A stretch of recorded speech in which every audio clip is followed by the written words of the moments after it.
So ఈ బడ్జెట్లో so మనకు ఇంట్రిమ్ బడ్జెట్ అనేటువంటిది సో ఫిబ్రవరి 2 మన ఫిబ్రవరి 1 అండ్ 2024-25 సంవత్సరానికి సంబంధించినటువంటి ఒక బడ్జెట్ సో మన ఫైనాన్స్ మినిస్టర్ నిర్మలా సీతారామన్ గారు ప్రవేశపెట్టడం జరిగింది. అయితే సో ఇక్కడ యాక్చువల్లీ ద ప్రజెంట్ ఇంట్రిమ్ బడ్జెట్లో ఈ మధ్యంతర బడ్జెట్ అయినా లేకపోతే ఓటాన్ అకౌంట్ బడ్జెట్లో మనకి ఏం ప్రవేశపెట్టడం జరిగింది, ఎలాంటి స్కీమ్స్ అనేటువంటి రావడం జరిగింది. సో దాంతోపాటు ఏ ఏరియాస్కి ఎక్కువగా ఫోకస్ ఇవ్వడం జరిగింది. సో ఇవి సో మనకు మేజర్గా మనం డిస్కస్ చేద్దాం. సో దాంట్లో మనకు 2024-25 బడ్జెట్ 2024 and 25. సో ఆల్రెడీ మనకు 2023-24 సంవత్సరంలో సో బడ్జెట్ ప్రవేశపెట్టినాం. సో దాని తర్వాత 2024 సంవత్సరం ఏప్రిల్లో సో ఓవరాల్గా భారతదేశ వ్యాప్తంగా ఒక జనరల్ ఎలక్షన్స్ అనేది వస్తున్నాయి. ఈ general elections 18th Lok Sabha elections అనేటువంటి మన ఇండియాలో ఏప్రిల్ ఎలక్షన్లు జరుగుతాయి. ఎలక్షన్లు జరగడానికంటే ముందు అంటే 2024లో 24 ఏప్రిల్లో మనకి 18th లోక్సభ ఎలక్షన్స్ అనేటువంటి జరుగుతాయి.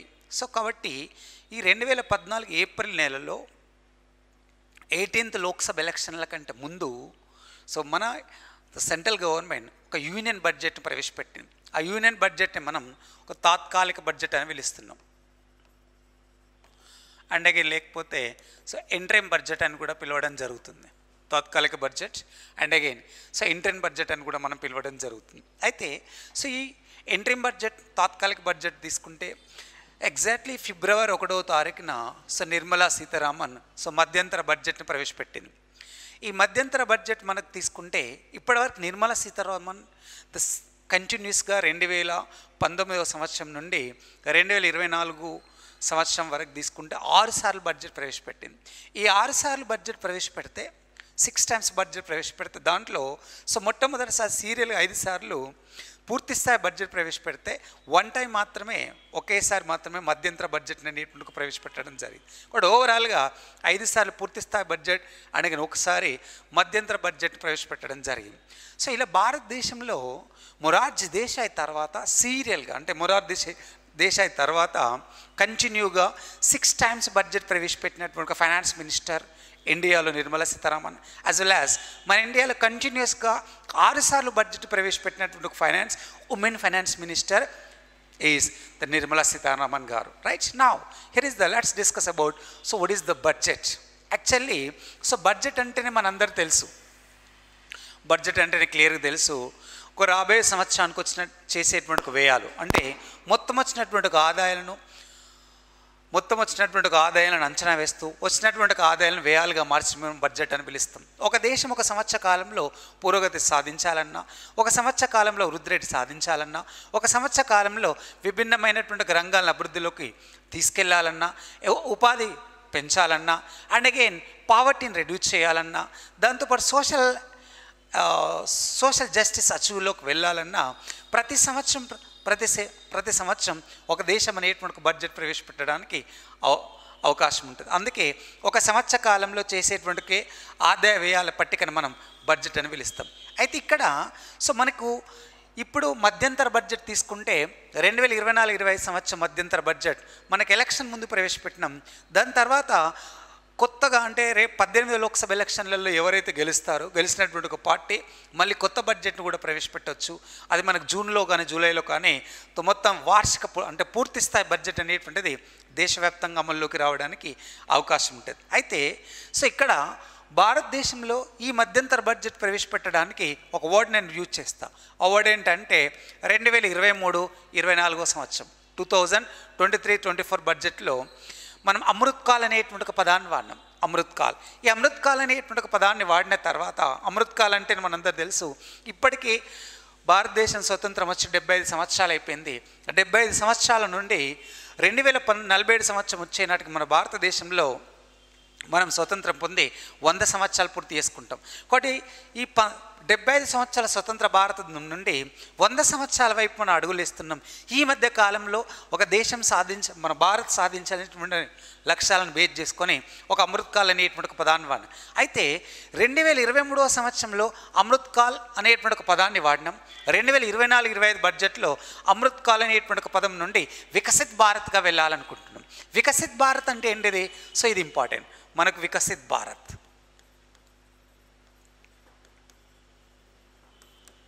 వికసిత్ భారత్, ఈ వికసిత్ భారత్గా సో వెళ్ళడం అనేటువంటి కాన్సెప్ట్ తీసుకుంటే 2047 సంవత్సరం నాటికి భారతదేశం పూర్తి స్థాయి అభివృద్ధి చెందినటువంటి ఒక దేశంగా ఎదగడం. 2047 నాటికి అంటే మనం స్వతంత్రం పొంది 2047 సంవత్సరం నాటికి 100 సంవత్సరాలు పూర్తి చేసుకుంటాం. ఈ 100 సంవత్సరాలు పూర్తి చేసుకున్న 100 సంవత్సరాలు పూర్తి చేసుకునేటువంటి ఒక నాటికి భారత్ సంపూర్ణ అభివృద్ధి చెందినటువంటి ఒక దేశంగా మారడం. ఈ సంపూర్ణ అభివృద్ధి చెందినటువంటి ఒక దేశంగా మారడానికి మనం పెట్టుకునేటువంటి పేరు ఏదంటే మనం వికసిత్ భారత్గా చెప్పడం జరిగింది. అంటే ఇక్కడ ప్రస్తుతం సో భారతదేశంలో 2023వ సంవత్సరం అమృత్ కాల్ నుండి 2047 సంవత్సరం నాటికి వికసిత్ భారత్గా ఎదగాలి.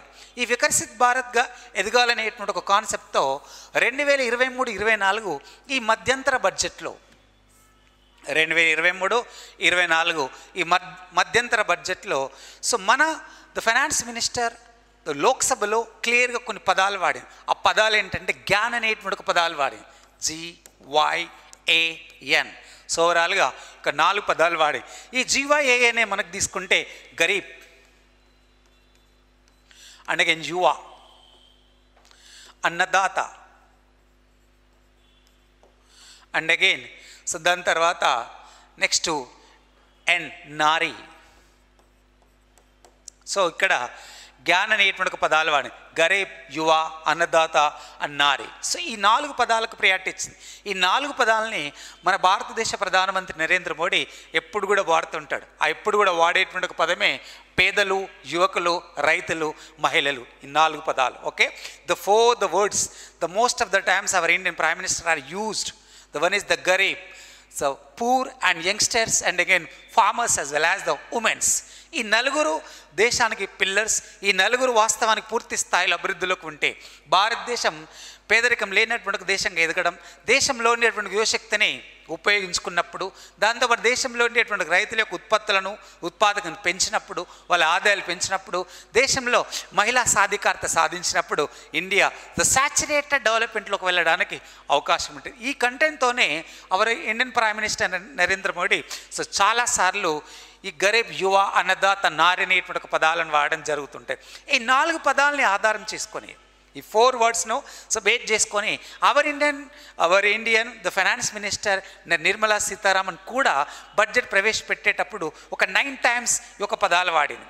9 టైమ్స్ పదాలు వాడి ఆ 9 టైమ్సే పేదలు, మహిళలు, రైతులు అని యువకులు అనేటువంటి ఒక పదాలు వాడడం జరిగింది. అయితే ఇక్కడ ఎప్పుడైతే భారతదేశంలో ఈ జ్ఞానికి ప్రయారిటీ ఇస్తామో గరీబ్, యువ, అన్నదాత, నారీ, సో ఈ యొక్క 4 పదాలకు మనము ప్రయారిటీ ఇచ్చినప్పుడు దేశంలో పేదరికం తగ్గినప్పుడు, పూర్తి స్థాయిగా మనం ఎలివేట్ చేసినప్పుడు, దాంతోపాటు యువకులను పూర్తి స్థాయిగా ఉపయోగించుకున్నప్పుడు, రైతుల యొక్క ఆదాయాలు పెంచినప్పుడు, మహిళల సాధికారత సాధించినప్పుడు 2047 సంవత్సరం నాటికి నిజంగా భారతదేశం వికసిత్ భారత్గా వెళ్ళడానికి అవకాశం ఉంటుంది. వికసిత్ భారత్గా వెళ్ళడానికి అవకాశం ఉంటుంది. అయితే ఈ 4 మనం తీసుకుంటే the first one is the Garib. ఈ గరీబ్ అనేటువంటి ఒక కంటెంట్లో ఎందుకు యూజ్ చేయడం జరిగిందంటే ఈ జ్ఞాన్లో గరీబ్ అనేటువంటి ఒక పదానికి ద మేజర్ ఇంపార్టెన్స్ ఏంటంటే దేశంలో ఇప్పటి వరకు అంటే 2014 సంవత్సరంలో అధికారంలోకి వచ్చినటువంటి ఎన్డీఏ గవర్నమెంట్, దాన్ని మనం బీజేపీ గవర్నమెంట్, ఈ బీజేపీ గవర్నమెంట్ అధికారంలోకి వచ్చినప్పటి నుంచి ఇప్పటి వరకు ఒక 4 కోట్ల గృహాల నిర్మించడం జరిగింది. 4 కోట్ల హౌసెస్ అనేటువంటిది అందించడం జరిగింది. The present union government has provided affordable houses at least of the 4 crores of families. Then next one, ఇంకా ఏంటంటే అదనంగా 2 కోట్ల గృహాలు నిర్మించడం దీని యొక్క ఉద్దేశం. దాంతోపాటు భారతదేశంలో ఈ పేదరికంలో గృహాలకు 4 కోట్లు, దాంతోపాటు అదనంగా 2 కోట్లు అందించడం. ఇంకొకటి ఏంటంటే మేజర్గా ఆయుష్మాన్ భారత్ దేశవ్యాప్తంగా అందరికీ అందించడం. ఆల్రెడీ ఆయుష్మాన్ భారత్ అనేటువంటి స్కీమ్ 2018 సంవత్సరంలో వచ్చిన తర్వాత ఇప్పటి వరకు మనకు మేజర్గా తీసుకుంటే ఒక 50 కోట్ల మందికి అందించాలనేటువంటి ఒక సంకల్పం తీసుకున్నాం. దాంతోపాటు పేదలైనటువంటి వాళ్లకు ఆయుష్మాన్ భారత్ను అందించడం, అందుకే మనకు గరీబ్కి ఎక్కువ ప్రియారిటీ ఇష్టం. అండ్ అగైన్ దాని తర్వాత యువ. So India is the very youngest populated country. So భారతదేశం అంటేనే ఒక యువ జనాభా కలిగినటువంటి దేశం. ఈ యువ జనాభా కలిగినటువంటి దేశంలో యువతరం యొక్క ఆకాంక్షలు, యువతరం యొక్క ఆశలను ప్రభుత్వాలు పట్టించుకోవాలి. వాళ్ళ ఆకాంక్షలను నెరవేర్చేటువంటి బాధ్యత ప్రభుత్వాన్ని, వాళ్ళ లక్ష్యాలను నెరవేర్చేటువంటి బాధ్యత ప్రభుత్వాన్ని. అందుకే యువకుల యొక్క లక్ష్యాలు, ఆశయాలను వాళ్ళకి ఎంటర్‌ప్రెన్యూర్‌గా మార్చడం, వాళ్ళ ఇన్నోవేటెడ్ పీపుల్గా మార్చడం, ఇన్నోవేటెడ్ పీపుల్గా మార్చడం, దాంతోపాటు టార్గెటెడ్ పీపుల్ వాళ్ళ యొక్క టార్గెట్ ఫుల్ఫిల్ చేయడానికి గవర్నమెంట్ అంటే దేశం కొన్ని ట్యాక్సెస్ ఎగ్జామ్షన్ ఇచ్చి స్టార్టప్ కంపెనీస్కి ఎగ్జామ్షన్స్ ఇవ్వడం జరిగి ఇన్నోవేషన్ వైపు యువతను తీసుకెళ్లడం జరుగుతుంది.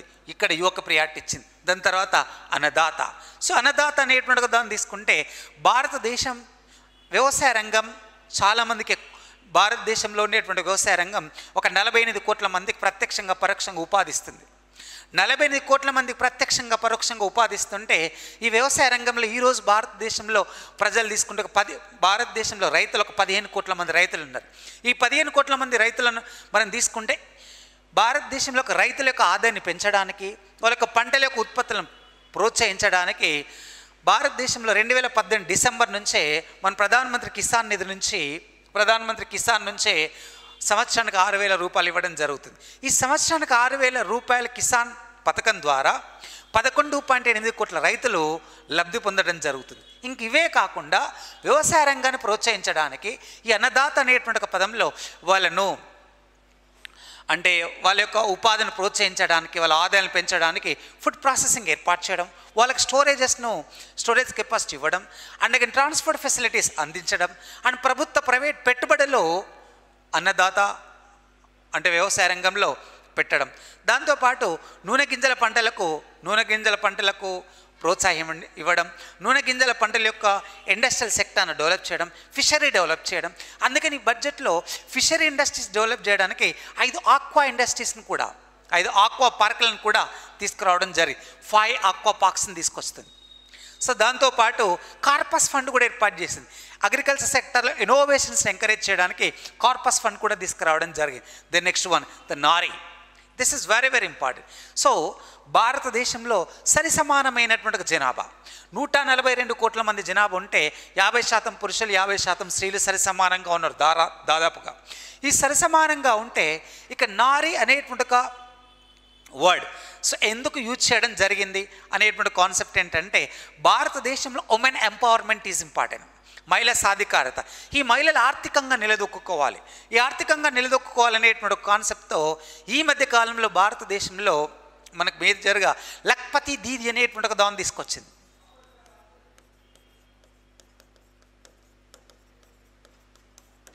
లఖ్పతి దీది. సో లఖ్పతి దీది అంటే 2 కోట్ల మంది మహిళలు అంటే ఓవరాల్గా భారతదేశంలో 83 లక్షల సెల్ఫ్ హెల్ప్ గ్రూప్స్ ఉన్నాయి. 83 లక్షల సెల్ఫ్ హెల్ప్ గ్రూప్స్ ఉంటే దాంట్లో 9 కోట్ల మంది మహిళలు సభ్యులుగా ఉన్నారు. 9 కోట్ల మంది మహిళలు సభ్యులుగా ఉండడం జరిగింది. ఆ 9 కోట్ల మంది మహిళలు మనకు సెల్ఫ్ హెల్ప్ గ్రూప్స్లలో సభ్యులుగా ఉంటే దాంట్లో 2 కోట్ల మహిళలను లఖ్పతి దీదీలుగా మార్చడం అంటే లక్షాధికారులుగా మార్చడం. దాంతోపాటు ఇంకొకటి ఏంటంటే 9 నుంచి 14 సంవత్సరాల పిల్లలు ఎవరైతే ఉంటారో, గర్ల్స్ ఎవరైతే ఉంటారో సో వీళ్ళల్లో సర్వైకల్ క్యాన్సర్ ఎక్కువగా రావడానికి అవకాశం, గర్భాశయ ముఖద్వార క్యాన్సర్ అని పిలుస్తుంటాం ఈ సర్వైకల్ క్యాన్సర్. సో ఇది తగ్గించడానికి వ్యాక్సినేషన్ ఎంకరేజ్ చేయడం అనేటువంటిది బడ్జెట్లో ప్రవేశపెట్టడం జరుగుతుంది. దాంతోపాటు సక్షమ్ అంగన్వాడీ పోషణ్ 2.0 సక్షమ్ అంగన్వాడీ పోషణ్ 2.0 ద్వారా గర్భిణీలకు, మహిళలకు సో దాంతోపాటు శిశువుల సంక్షేమాన్ని పెంచడం కోసం గర్భిణీలకు, మహిళలకు అండ్ శిశువులకు అండ్ పిల్లలకు పోషకాహారాన్ని అందించడం దీని యొక్క ఉద్దేశం. దాంతోపాటు తీసుకుంటే చిన్నపిల్లలలో వ్యాధులు ఎక్కువగా వస్తున్నాయి, ఆ వ్యాధులను తగ్గించడం దీని యొక్క ఉద్దేశం. దాంతోపాటు ఆశా అంగన్వాడీ కార్యకర్తలు ఎవరైతే ఉంటారో వాళ్ళకు ఆయుష్మాన్ భారత్ పథకం ద్వారా మనకు ఆయుష్మాన్ భారత్ని అందించడం జరుగుతుంది. ఇది మనకు గరీబ్, యువ, అన్నదాత, నారీ. ఓకే, సో ఇలా ఓవరాల్గా మనకు 4 అంశాలకు ప్రియారిటీ ఇస్తూ భారతదేశంలో సో బడ్జెట్ అనేటువంటిది తీసుకురావడం జరుగుతుంది. ఈ బడ్జెట్ అనేటువంటి ఒక దాన్ని తీసుకుంటే 2024-25 ఇంట్రిమ్ బడ్జెట్ని తీసుకుంటే 2024-25 ఇంట్రిమ్ బడ్జెట్లో మొత్తం బడ్జెట్ యొక్క అంచనా 47,65,768 కోట్ల రూపాయల budget.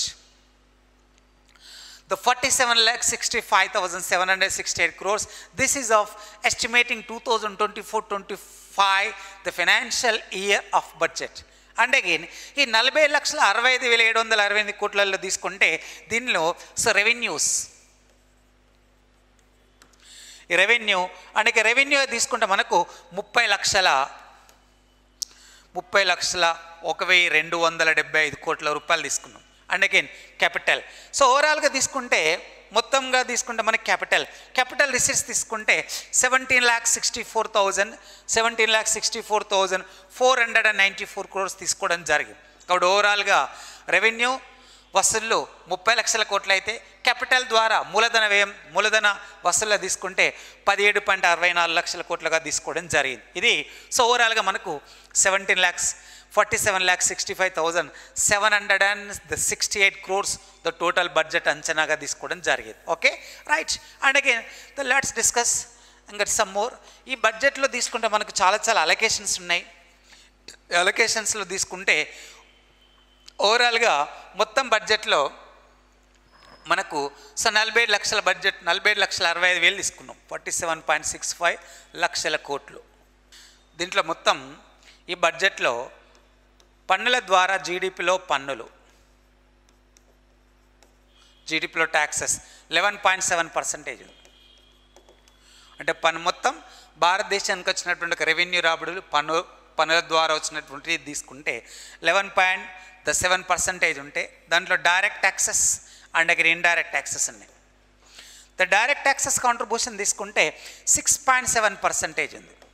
And indirect taxes contribution తీసుకుంటే ఓవరాల్గా 4.9% ఉంది. మొత్తం పన్నుల ద్వారా వచ్చినటువంటి ఆదాయంలో తీసుకుంటే పన్నుల ద్వారా వచ్చినటువంటి ఆదాయాన్ని మనం తీసుకున్నప్పుడు ఇన్కమ్ ట్యాక్స్ నుండి అంచనా ఇన్కమ్ ట్యాక్స్ నుంచి అంచనా 11,56,000 రూపీస్.